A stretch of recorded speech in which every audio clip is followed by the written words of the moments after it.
જય શ્રી કૃષ્ણ મિત્રો આજના વિડીયોમાં આપણે જાણીશું કે જ્યેષ્ઠ માસના કૃષ્ણ પક્ષમાં આવતી યોગીની એકાદશીનું વ્રત ક્યારે રાખવામાં આવશે, આ દિવસના શુભ મુહૂર્તો ક્યાં રહેશે અને આ વખતે આ એકાદશી 2 દિવસ આવી રહી છે તો કયા દિવસે વ્રત કરવું, તેનું શાસ્ત્રોક્ત રીતે સાચું પાલન ક્યારે કરવું જોઈએ, આ બધી જ માહિતી વિશે આજે આપણે જાણીશું। તેથી વિડીયો અંત સુધી જોતા રહેજો અને જો માહિતી તમને સારી લાગે તો લાઈક કરજો અને તમારા મિત્ર અને પરિવારમાં પણ શેર કરજો। અને આવી જ વૈદિક અને પ્રમાણભૂત માહિતીઓ પ્રાપ્ત કરવા હેતુ હજી સુધી તમે આ ચેનલને સબસ્ક્રાઇબ નથી કર્યું તો કૃપયા કરી રાખજો અને નીચે બતાવેલા બેલ આઇકનને પણ પ્રેસ કરજો, જેથી કરી અમારા દ્વારા આવનારી બધી જ નવી માહિતીઓ તમારા સુધી સરળતાથી પહોંચી શકે। મિત્રો, અષાઢ માસના કૃષ્ણ પક્ષમાં આવતી એકાદશીને યોગીની એકાદશી કહેવામાં આવે છે। શાસ્ત્રોમાં જણાવ્યું છે કે આ એકાદશીનું વ્રત કરવાથી મનુષ્યના તમામ પાપોનો નાશ થાય છે અને અપરંપાર પુણ્યની પ્રાપ્તિ થાય છે। સાથે જ આ એકાદશીનું શ્રદ્ધાપૂર્વક પાલન કરવાથી 88,000 બ્રાહ્મણોને ભોજન કરવાથી જેટલું પુણ્ય ફળ મળે છે તેટલું જ પુણ્ય માત્ર એક યોગીની એકાદશીનું વ્રત કરવાથી પ્રાપ્ત થાય છે। આ વ્રતનું શ્રદ્ધાપૂર્વક પાલન કરવાથી માત્ર પાપોનો જ નાશ નથી થતો, પરંતુ જો કોઈ દ્વારા આપણને શ્રાપ મળ્યો હોય, અભિશાપ મળ્યો હોય તો તેનું પણ નિવારણ થાય છે। આવી જ મહાન પુણ્યપ્રદાયિની યોગીની એકાદશી ક્યારે આવી રહી છે તેના વિશે આજે આપણે જાણવાના છીએ। કેમ કે આવી મહાપુણ્યપ્રદાયિની યોગીની એકાદશી સાચા સમયે અને સાચી તારીખે પાલન કરવામાં આવે તો જ તેનું પુણ્યફળ સંપૂર્ણ રીતે પ્રાપ્ત કરી શકાય છે। ને મિત્રો, પંચાંગ અનુસાર જ્યેષ્ઠ અથવા અષાઢ કૃષ્ણ પક્ષની યોગીની એકાદશી તિથિનો પ્રારંભ થઈ રહ્યો છે 10 જુલાઈ 2026 શુક્રવારના દિવસે સવારે 8:16 અને એકાદશી તિથિ સમાપ્ત થશે 11 જુલાઈ 2026 શનિવારે વહેલી સવારે 5:22। ત્યાર પછી બારસની તિથિ શરૂ થઈ જાય છે। આવા સંજોગોમાં 10 જુલાઈ શુક્રવારે અને 11 જુલાઈ શનિવારે બંને દિવસે એકાદશી વ્રત કરી શકાય। 10 જુલાઈ શુક્રવારે 10મી યુક્ત એકાદશી છે અને 11 જુલાઈ શનિવારે દ્વાદશી યુક્ત એકાદશી રહેશે। અને જ્યારે આ રીતે 2 દિવસ એકાદશી આવે ત્યારે પહેલી એકાદશી સ્માર્ત એકાદશી અને બીજી ગૌણ અથવા વૈષ્ણવ એકાદશી કહેવાય। અને દ્વાદશી તિથિ શરૂ થઈ રહી છે 11 જુલાઈ શનિવારે વહેલી સવારે 5:23 અને પૂર્ણ થશે 11 જુલાઈ શનિવારે જ રાત્રે 2:04। ત્યાર પછી હરિવાસર સમય શરૂ થઈ જાય જે 5 થી 6 કલાકનો હોય છે, જે 11 જુલાઈ સવારે 10:32 સુધી રહેશે। અને જ્યાં સુધી હરિવાસર સમય સમાપ્ત ન થાય ત્યાં સુધી એકાદશીના પારણા પણ ન કરી શકાય એવું શાસ્ત્રોમાં કહ્યું છે। આથી જે ભક્તો 10 જુલાઈ શુક્રવારે એકાદશી વ્રત કરવાના હોય તેમણે એકાદશી વ્રતના પારણા બીજા દિવસે 11 જુલાઈ શનિવારના દિવસે બપોરે જ કરવાના રહેશે। તે પહેલાં વ્રતના પારણા કરાય નહીં, કેમ કે 11 જુલાઈએ એકાદશી સવારે સૂર્યોદય પહેલાં જ પૂર્ણ થઈ રહી છે। ત્યાર પછી તરત જ દ્વાદશી તિથિ શરૂ થઈ જશે, સાથે જ હરિવાસર સમય પણ શરૂ થશે। આમ સવારે 5:23 લઈને 10:32 સુધી હરિવાસર રહેશે। તેમજ એકાદશીના પારણા મધ્યાહન સમયે પણ કરાતા નથી। આથી જે ભક્તો 10 જુલાઈ એકાદશી વ્રતનું પાલન કરવાના છે તેમણે 11 જુલાઈ શનિવારના દિવસે બપોરે 1:50 થી 4:36 સમયગાળા વચ્ચે પોતાના વ્રતના પારણા કરવાના રહેશે। આથી ભૂલથી પણ સવારે એકાદશી વ્રતના પારણા કરશો નહીં। અને આ દિવસે બ્રહ્મ મુહૂર્તનો સમય રહેશે સવારે 4:35 થી 5:17 સુધીનો અને પ્રાતઃ સંધ્યાનો સમય સવારે 4:36 થી 5:59 રહેશે। અને આ દિવસે સૂર્યોદય થશે 5:59।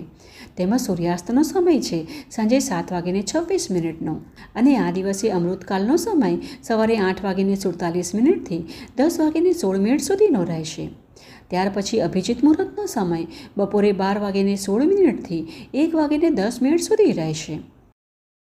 અને વિજય મુહૂર્ત બપોરે 2:57 થી 3:51 સુધી રહેશે। ત્યાર પછી સાંજે દીપદાન માટે ગૌધોલી મુહૂર્તનો સમય 7:25 થી 7:46 વચ્ચેનો રહેશે। અને આ દિવસે સાયં સંધ્યાનો સમય સાંજે 7:26 થી 8:30 રહેશે। અને જે ભક્તો 11 જુલાઈ શનિવારે એકાદશી વ્રત કરવાના હોય તેમણે વ્રતના પારણા 12 જુલાઈ રવિવારે સવારે 6 વાગ્યાથી લઈને 10:29 સમયગાળા વચ્ચે કરવા। અને આ દિવસે બ્રહ્મ મુહૂર્તનો સમય રહેશે સવારે 4:35 5:57 પ્રાતઃ સંધ્યાનો સમય રહેશે 4:56 6 વાગ્યા સુધી અને સૂર્યોદય થશે 6 વાગે. તેમજ સૂર્યાસ્તનો સમય છે સાંજે 7:26 અને આ દિવસે અમૃતકાળનો સમય સવારે 8:52 10:19 સુધી રહેશે. ત્યાર પછી અભિજીત મુહૂર્તનો સમય બપોરે 12:16 1:10 રહેશે અને વિજય મુહૂર્ત બપોરે 2:57 3:51 સુધી રહેશે અને ગોધૂલી મુહૂર્તનો સમય સાંજે 7:25 7:46 રહેશે. ત્યાર પછી સાયં સંધ્યાનો સમય સાંજે 7:26 શરૂ થઈ 8:29 સુધી રહેશે અને આ દિવસે સર્વાર્થ સિદ્ધિ યુગ 11:03 શરૂ થઈને બીજા દિવસે 6 વાગ્યા સુધી રહેશે. તેમજ ત્રિપુષ્કર યુગ સવારે 6 વાગ્યાથી શરૂ થઈને 11:03 સુધી રહેશે. સાથે જ અમૃત સિદ્ધિ યુગ સવારે 11:03 શરૂ થઈ બીજા દિવસે 6 વાગ્યા સુધી રહેશે.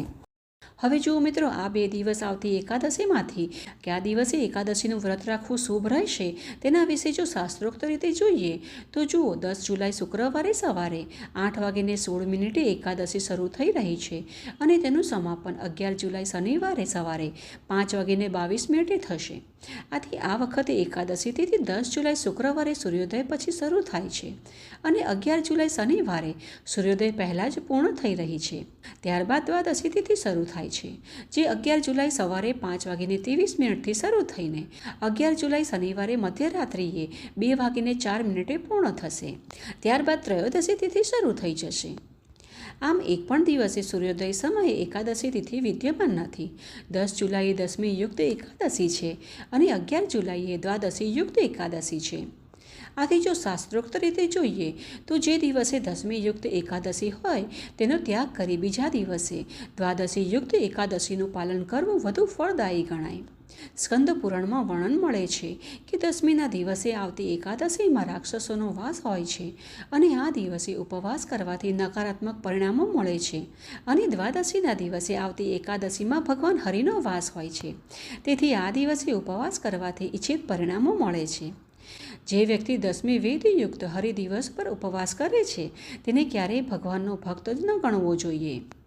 દસમી સંયુક્ત એકાદશીમાં બધા પાપોનું મૂળ જાણવું જોઈએ. આ પ્રકારે આપણા અનેક શાસ્ત્રોમાં વર્ણન કરવામાં આવ્યું છે. કર્મ પુરાણમાં વર્ણન કરેલું છે કે આ તિથિ વિશેષ કરી પાપનાશક ગણાય છે. જ્યારે એકાદશી દ્વાદશી સાથે મળેલી હોય, જેમાં સ્વયં ભગવાન શ્રી હરિ નિવાસ કરે છે. તેથી નિષ્કામ હોય કે સકામ દરેક ભક્તે આ દિવસે ઉપવાસ કરવો જોઈએ. તો આ પ્રકારે આ કારણોથી જ આ વર્ષે એકાદશીનું પાલન 2 દિવસ થઈ રહ્યું છે.